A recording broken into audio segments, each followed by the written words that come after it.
সন্ধ্যের পর বাড়ির বাইরে থাকা যাবে না, ঢিলে ঢালা পোশাক ছাড়া পরা হবে না, স্কুল ব্যাগে বই খাতা না থাকলেও চলে, চাকু নেল কাটার বাবা ব্যাগে রাখতে বলে। এ কেমন বালের আইন, কেমন শাসন ব্যবস্থা! ধর্ষিতারা গৃহবন্দী আর রেপিস্ট পায় সুরক্ষা। তোরা মরদের বাচ্চা না ভাদ্র মাসের কুত্তা, ঘোমটা তুলে আগে দেখে নিস, থাকতেও পারে তোর বোনটা। আজকাল পরশু নয়, এ বহু যুগের ধারা। রেপ বৃদ্ধির রেসে বাংলা বিশ্ব সেরা। বড় লোকে রেপ করবে, কেস লড়বে উকিল, ধর্ষিতার বাবা চেয়ে দেখবে মোমবাতির মিছিল। রেপিস্ট মন্ত্রী শিল্পপতি যেই হোক তারা, কেসের মুখে লাথি, আগে কাটো তার বাড়া। তোরা মরদের বাচ্চা না ভাদ্র মাসের কুত্তা, ঘোমটা তুলে আগে দেখে নিস, থাকতেও পারে তোর বোনটা। মেয়ে মহিলার সাথে রেপ হচ্ছে শিশু, প্রমাণ হতে বছর, এ লজ্জাজনক ইস্যু। রেপের জন্য ছোট পোশাক দায়ী করে যারা, ছোট তাদের মেন্টালিটি, ঢিলা পাজামার নাড়া। চিন্তা বদলা, দেশ বদলা, বদলা দৃষ্টিকোণ, নাহলে বাড়ি ফিরে দেখবে একদিন কাঁদছে তোরই বোন। তোরা মরদের বাচ্চা না ভাদ্র মাসের কুত্তা, ঘোমটা তুলে আগে দেখে নিস, থাকতেও পারে তোর বোনটা।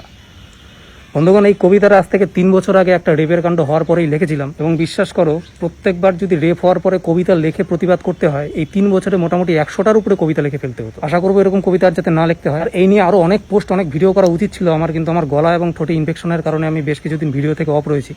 আজকে বেশ কিছুটা সুস্থ, তাই নিজের মতো করে বলার চেষ্টা করলাম। নাহলে যে ঘটনা ঘটেছে, প্রস্থেটিক মেকআপ আর্টিস্ট ডেকে ওই ল্যাংটো রেপিস্টের লেওরার কুশপুতুল বানিয়ে পথের মোড়ে পুড়িয়ে লাইভ ভিডিও করার ইচ্ছে ছিল। তো যাই হোক বন্ধুগণ, মা বোনেরা রাস্তাঘাটে যেভাবে আগুন জ্বালিয়েছে, এই যে আগুন জ্বলুক, জ্বলতে থাক। আমরা যে যার মতো কেরোসিন, পেট্রোল, ডিজেল, ঘি, মোম যা যা দেওয়ার চেষ্টা করে দিয়ে যাচ্ছি, যতদিন না অপরাধী শাস্তি পায় চলুক। আরে এটা খুব ভালো লাগছে এখন যে উই ওয়ান্ট জাস্টিস, যে ব্যাপারটা আগে শুধুমাত্র সোশ্যাল মিডিয়া এবং ভিডিও এবং লেখালেখির মাধ্যমে সীমাবদ্ধ ছিল, সেটা আর ওই ছোট পরিসরের মধ্যে নেই।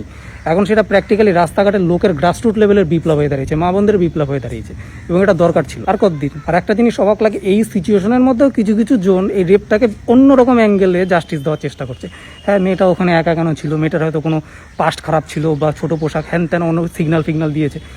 বলি, আপনাদের বাড়িতে মা বোন আছে নিশ্চয়ই। বোন না থাকতে পারে, আপনার মা তো আছে, নাহলে তো পয়দা হতেন না। মাকে গিয়ে একবার মায়ের চোখের দিকে তাকিয়ে একবার জিজ্ঞেস করবেন, দেখবেন আপনাকে পয়দা করে উনি যথেষ্ট লজ্জিত।